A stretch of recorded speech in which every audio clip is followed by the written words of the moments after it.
Olá pessoal, sejam bem-vindos à nossa aula de língua portuguesa, intitulada Português no Céu da Boca. Se você gostar da nossa aula, deixa o teu like e se inscreva no nosso canal. Hoje vamos estudar a parte de fonética e fonologia. Você vai ver fonemas, letras e grafema. Então, o que é fonética? O que a fonética estuda? A fonética estuda a fala. Aqui eu trouxe outras definições a respeito da fonética para vocês. Eu trouxe a definição de fonologia, que estuda os sons da fala, estuda os fonemas de uma determinada língua. E o que é fonema? Já que a fonologia estuda os sons da fala, estuda o fonema. Então, fonema é o próprio som produzido pelos falantes. Eu trouxe dois exemplos aqui de palavras, que é a palavra bolo e a palavra boto.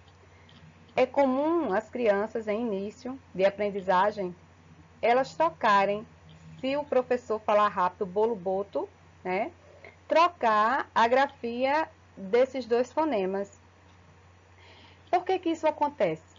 A diferença entre as duas palavras acima, bolo, boto, ocorre por conta da troca dos fonemas L e T. Se falar rápido, não é? Bolo, boto, fica muito parecido. Então, letra é a representação gráfica do fonema. E o que é grafema? Grafema é igual a letra. Vamos adiante? Nessa parte aqui, podemos ver que fonema é igual a som e letra é igual a grafia. Resumir dessa forma, para que você não esqueça, caso precise estudar para uma prova, de forma bem resumida, você não tenha tanto tempo, você vai lembrar que fonema é igual a som e letra é igual a grafia. Para formar qualquer palavra, precisamos desta constituição. Que constituição? De fonema e de letras. Eu tenho aqui a palavra cartola. A palavra cartola, eu pronuncio todas as letras, todos os fonemas. Cartola. Eu tenho 7 letras e, consequentemente, tenho 7 fonemas. Cuidado que algumas pessoas, ao separar fonemas de letras, elas acabam confundindo e quando chega na parte de fonema, separa como se fosse sílaba. Fonema não é sílaba, fonema é som.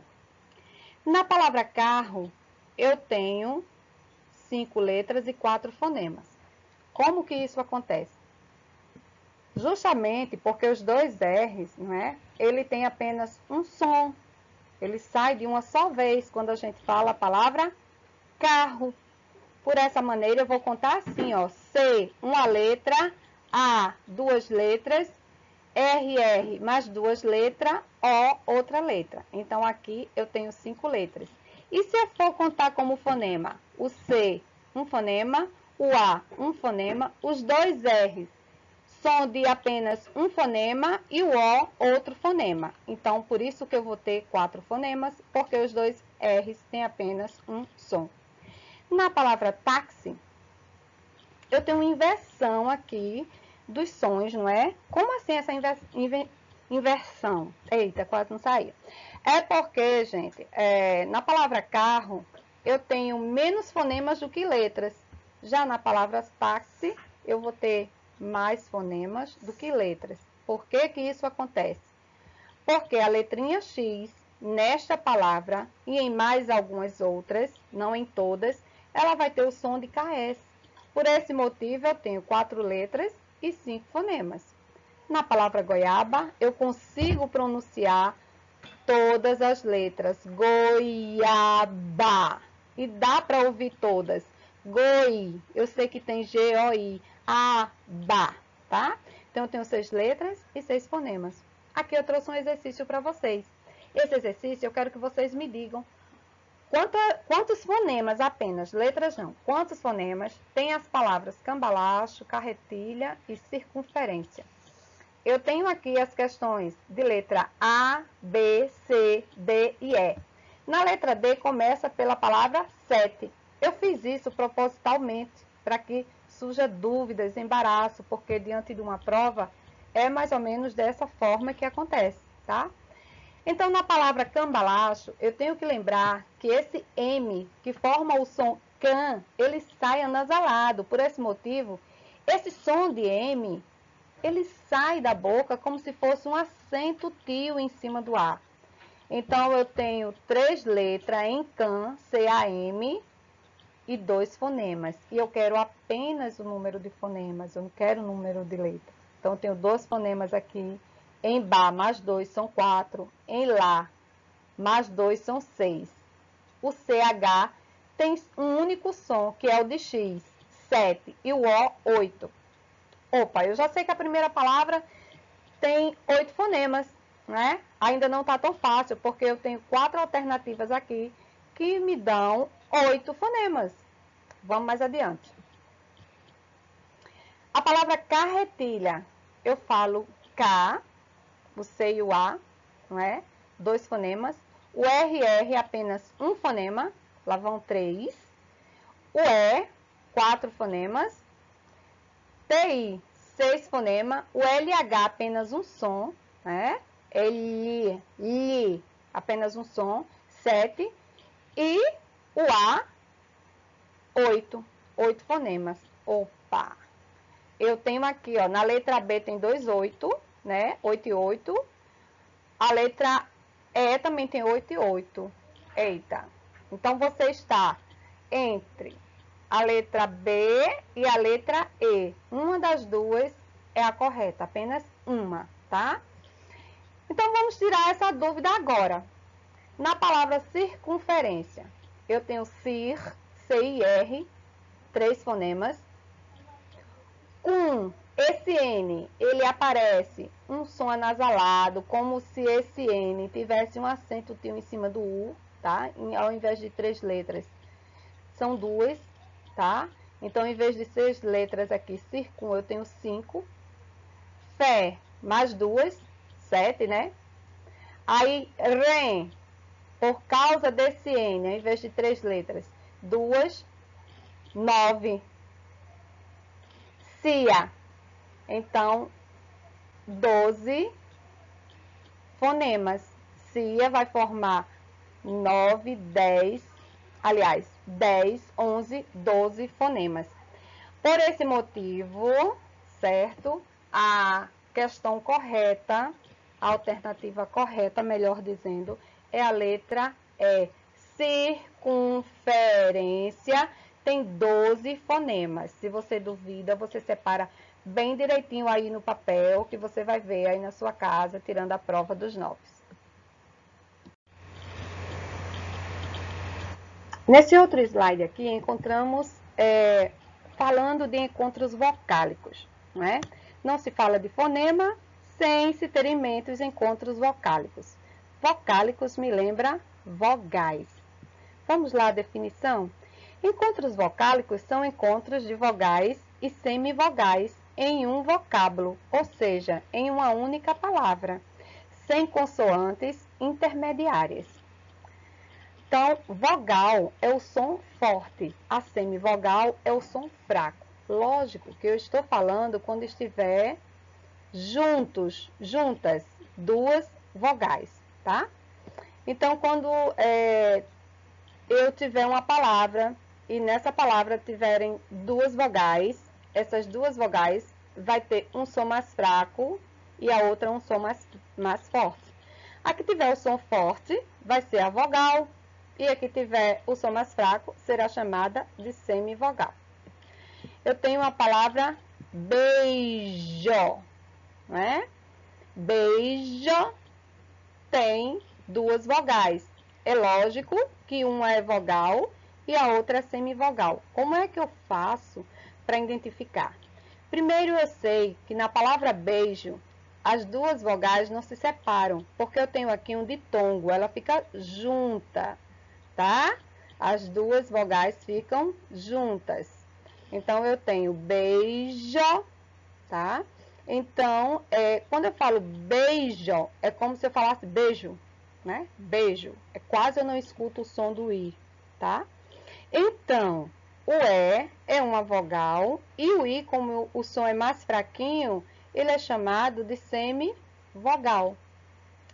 No exemplo caixa, acontece a mesma coisa. O A é uma vogal e o I é uma semivogal. Estamos diante também de ditongo, e o I, ele sai mais fraco. Como é que eu posso te provar isso? Tem pessoas, né, que quando vão falar a palavra caixa, ela não nem fala o I, porque ela mesma não percebe. Caixa, né? Como se dissesse assim, pegue esta caixa para mim. Por isso que o A, ele é mais evidente, tá? Nós sabemos que é caixa. A pronúncia tem o I, tá? Mas o I é o som mais fraco, tá bom? Ele precisa desse A. Então, por esse motivo, o I é semivogal e o A é vogal. Na palavra glória, da mesma forma. É como se dissesse glória, né? Glória. O A, ele sai mais forte, ó. Glória. Na palavra causa, do mesmo jeito, tá? Então, A é vogal, U é semivogal. Ameixa, né? Como se dissesse ameixa, né? Então, aqui, o E é vogal e o I é semivogal. A palavra mais é a palavra pneu. Gente, a palavra mais não se separa, tá? Ela é juntinha, ela é um ditongo. Cuidado que eu tenho visto por aí a palavra mais separada, MA, tracinho e S, quando ela cai em separação silábica. E a palavra mais, ela não se separa de forma nenhuma. A palavra pneu também não se separa, tá bom? Não existe sílaba apenas de consoante. Então, se fosse separar P, tracinho neu, o P ficaria apenas uma consoante, não é? E a regra me diz que não existe sílaba sem vogal, tá bom? Então, aqui, em todas essas palavras, nós temos encontro de uma vogal e de uma semivogal. A semivogal nunca aparece sozinha. Por quê? Porque ela é fraquinha, tá? Ela precisa da vogal para representá-la, tá bom? Por quê? Ela vai precisar sempre da vogal para estar juntinho ali, ajudando-a. Porque a vogal é mais forte, a semivogal é mais fraquinha. Os encontros vocálicos podem ser crescente e decrescente, oral e nasal. Encontro vocálico crescente é a união de uma semivogal, ela vem na frente a semivogal, mais a vogal. Como exemplo, eu tenho aqui a palavra quase, né? Quase a gente não escuta o U, tá? A gente escuta mais a letra A, quase, tá? Então, por esse motivo, eu tenho aqui o U, que é uma semivogal, mais a vogal A. O encontro vocálico pode ser também decrescente, quando a vogal vem na frente e depois vem a semivogal. Então, noite, eu tenho vogal noite e semivogal. Oral e nasal. O som oral sai pela boca e o som nasal sai pela boca e pelo nariz. Muito embora em muitas definições, livros, nós possamos ouvir as pessoas explicando que o som nasal sai pelo nariz, mas não sai só pelo nariz, né? Você não fala só pelo nariz. Você fala também pela boca. Então, o som anasalado, né, o som nasal, ele sai tanto pela boca quanto pelo nariz. Então, um exemplo aqui de som oral na palavra pai, sai apenas pela boca. E do som que sai pelo nariz e pela boca, o som nasal, nós temos a palavra pães, pães, que sai pela boca e pelo nariz. Um lembrete aqui, a letra A sempre será vogal, I e U são semivogais, tá bom? Vamos para ditongo.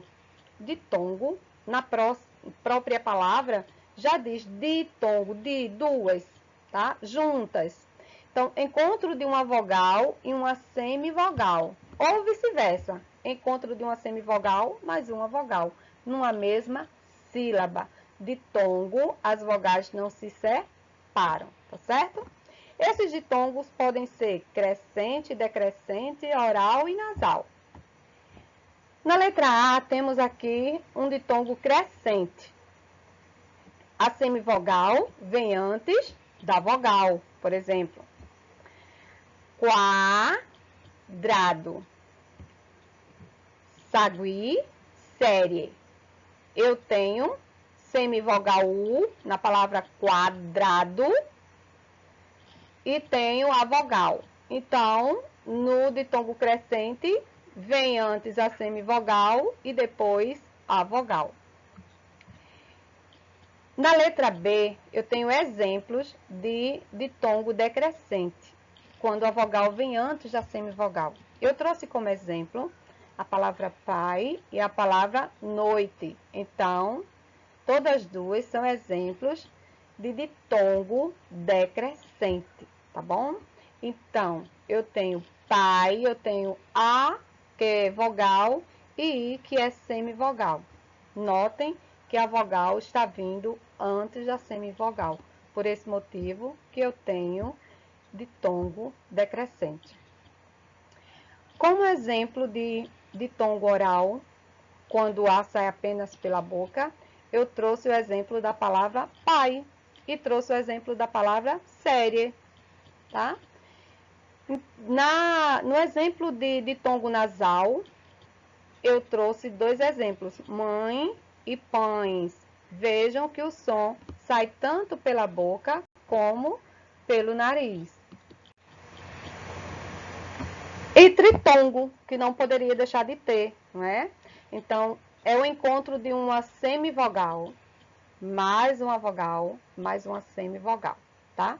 Então, vocês imaginem assim, no meio vai estar a mãe. Nas duas mãos da mãe vai estar os filhinhos, pegados um na mão do outro, tá bom? Então, por isso que a vogal você lembra como se fosse a mãe. E as duas semivogais laterais do tritongo como se fossem os dois filhinhos. Como exemplo, eu trouxe três palavras aqui. Uruguai, Paraguai, delinquiu. Então, eu tenho aqui na palavra Uruguai. Eu tenho U, que é semivogal, eu tenho A, que é vogal, eu tenho I, que é semivogal novamente. Então, é como se o A fosse a mãe, o U e o I fossem os filhinhos que vão atravessando a rua e a mãe está pegado na mão, pegada, aliás, na mão dos dois, tá bom? Então, lembrem disso, dessa ideia de mãe e os dois filhos. Então, no tritongo, vai ser um encontro de uma semivogal, mais semivogal. Então, gente, tanto o tritongo, aliás, tanto o ditongo quanto o tritongo, eles não se separam, tá bom? Então, se você encontrar uma palavra com ditongo, você já sabe que ela não se separa, é claro. E o tritongo, se surgir dúvida, lembre-se, pelo amor de Deus, que tritongo também não se separam nunca, são juntinhos, tá bom? É amor de mãe mesmo. Então, há casos em que consoantes também podem ser semivogais. Opa! É só elas terem o som de I ou o som de U. Porque as semivogais, elas são representadas pelas letrinhas, não é? I e U.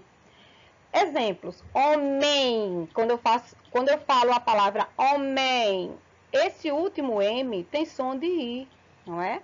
Eu sei que não se escreve com I, eu sei que é com M no final, mas eu estou aqui falando também de fonemas, e fonema nada mais é do que som, né? Então, quando eu falo homem, eu tenho o som de I na última consoante da palavra homem. Quando eu falo nuvem, também, a última pronúncia minha tem som de I, tá bom? Portanto, eu tenho aí também casos de ditongo. Como assim, professora? Se na palavra homem, o E tá sozinho. E eu não acabei de dizer aqui que a semivogal também pode ser representada por consoante. Então, nesse caso, o M, ela é uma semivogal, tá certo? Representada por consoante, tá bom? Então, palavra homem, palavra nuvem, embarcam, tá? E a palavra pernil, né? A palavra pernil, o L, ele tem som de U. Olha, pernil. Então, eu tenho aí dois sons de vogais. Por isso que eu tenho aí também um ditongo, tá? O hiato, sequência de duas vogais numa mesma palavra que são pronunciadas separadamente. Lembrando que nunca mais de uma vogal numa sílaba, tá, gente? Sempre vai ter vogal, semivogal, tá certo? Ou semivogal e vogal, ou semivogal, vogal, mas semivogal, tá joia? No caso de hiato, elas vão se separar, tá joia? Então, o que é que pede para lembrar aqui? Nunca há mais de uma vogal numa sílaba. É nunca, tá? Nunca, never, nunca. Por exemplo, na palavra joelho, a palavra joelho é um hiato, por isso que as vogais elas estão separadas, tá? Então, na palavra saúde, também eu sei que é um hiato, por isso que essas vogais se separam. Poesia e ruim. A palavra ruim traz uma curiosidade, né? Tem pessoas, deve ter em funcionalidade, em razão da região em que elas residem, elas acabam pronunciando a palavra ruim como ruim, né? E a palavra ruim não se pronuncia ruim. Por que não, professora? Porque ruim é um hiato, e hiato se separa, então a pronúncia correta de ruim é dessa forma, ruim, tá certo? Então, eu agradeço por terem ficado até aqui nesta aula. E não esqueçam de curtir, deixar seu like e se inscrever no nosso canal.